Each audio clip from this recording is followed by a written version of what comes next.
Know the top stories of the day. Understand the issues that matter. This is Manila Bulletin News on Web. Your quick rundown of top news in the country and around the world. Manila Bulletin, celebrating 120 years of timely stories and timeless truths.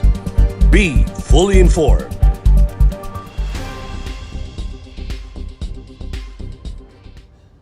Hi, I'm Barbie Atienza. This is MB Now, and here are your news on web.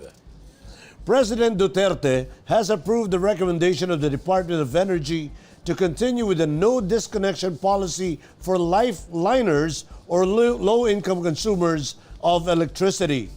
Cabinet Secretary Carlo Nograles made the announcement as some consumers got their power lines disconnected after the order for distribution utilities or DUs to observe the no disconnection policy expired on January 1.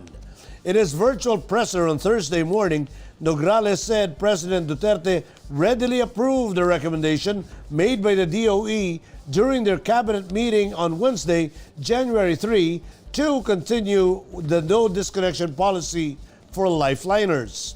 Lifeliners, according to ERC Commissioner Agnes de Valladera, are customers who consume 200 kilowatt hours of electricity monthly.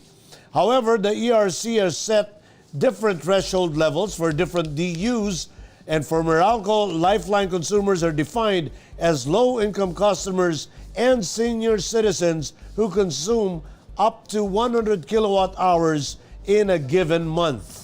According to DOE, while lifeliners comprise 32% of the customer base, they only account for 3% of electricity sales, making the move very doable. World Health Organization expressed optimism that the Philippines will receive the 44 million doses allocated by the Covax facility this year, with up to 9.2 million doses arriving within the first and second quarter. WHO representative to the Philippines, Dr. Apindra Abiasinge, said the delivery date will start once the Philippine government fulfills the necessary arrangements needed by the Covax facilities to ensure smooth vaccine rollout and other requirements of the vaccine manufacturers Pfizer, BioNTech, and AstraZeneca Pharmaceuticals. This comes on the heels of the announcement that the Covax facility will be able to deliver approximately 117,000 doses of Pfizer BioNTech within the second or third week of February. The Philippines has been meeting its timetable in making ready the cold chain facilities and its manpower. Health Secretary Francisco Duque III said the country has been implementing immunization for decades. Meanwhile, the national government has already adopted the National Deployment and Vaccination Plan. Malacanang said that Philippine democracy is very alive despite the country falling one spot lower in the Global Democracy Index released this week.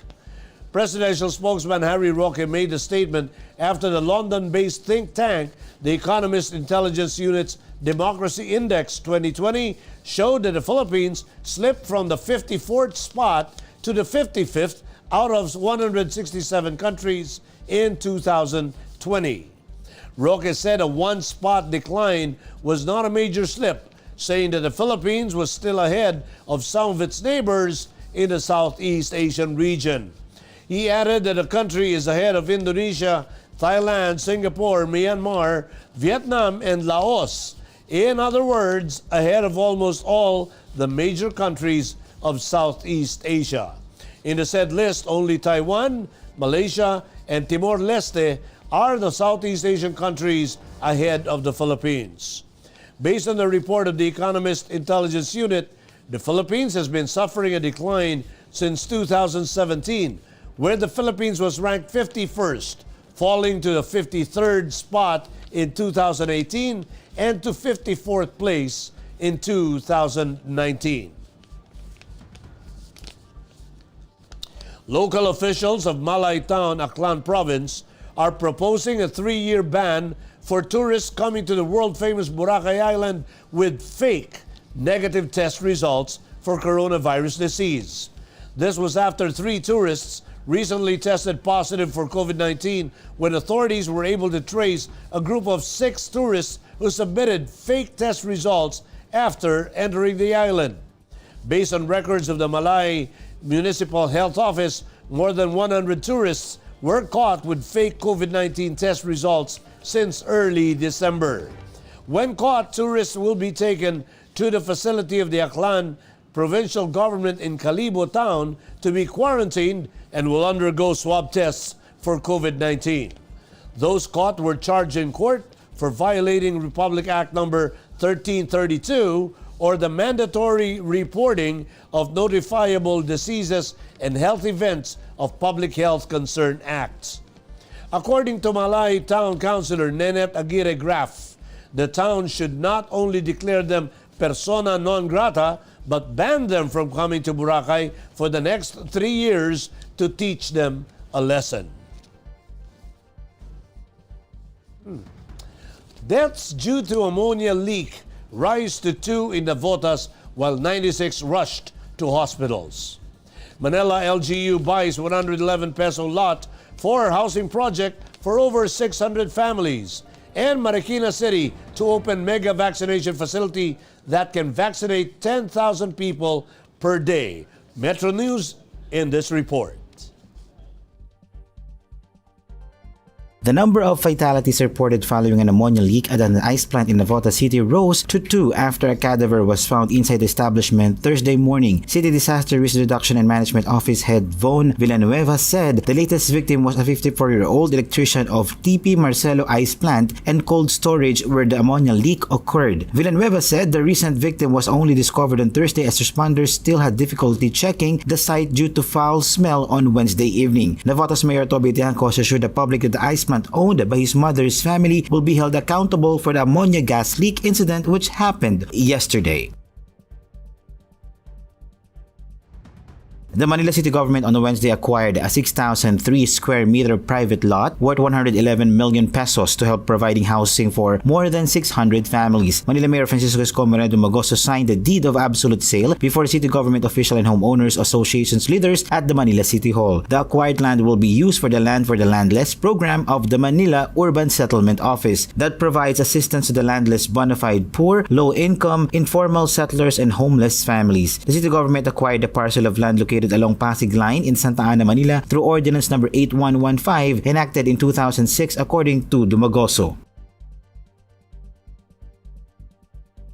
Marikina City will be opening its mega vaccination facility which can inoculate around 10,000 people a day. This was announced by Mayor Marcelino Marci Teodoro during the visit of the CODE team in Marikina City Wednesday. The mega facility, which has 10 vaccination stations, is located at the Marikina Sports Complex. The city's cold chain facility where the COVID-19 vaccines will be stored is with the same radius of 100 meters. The mayor said, adding that the transportation of the vaccine and storage will not be a problem. Teodoro said the city has 3 simple steps in their vaccination program: screening, actual administration of vaccine, and observation stage or the care monitoring, which he said is the most important step. Here are the top news in other parts of the country. From strictest ECQ to Gegarao, back to more relaxed GCQ. And 63 Davao PDLs, or people deprived of liberty, gain freedom for good conduct. Here are the details. The Regional Interagency Task Force has formally approved the request of the Tuguegarao City local government to grant their city a more relaxed quarantine status despite currently having 287 active cases. From midnight of February 4, the city will be under General Community Quarantine or GCQ until midnight on February 10 despite the reservations expressed by the Department of Health Region 2. During a virtual press briefing, Mayor Jefferson Soriano said the city will open the transportation sector with 20% of public tricycles being allowed to ply their routes under a color-coded scheme. Restaurants, on the other hand, will be allowed to open only up to 50% capacity while the liquor ban will still be in effect. The curfew, however, remains the same from 10 p.m. to 4 a.m. The Davao Prison and Penal Farm or DPPF released 63 persons deprived of liberty or PDL from December 26, 2020 to January 26, 2021. Based on the DPPF report, 57 PDL were released from the DPPF in Panabo City, Davao del Norte, while 6 were released from the Correctional Institute for Women or CIW in Mindanao.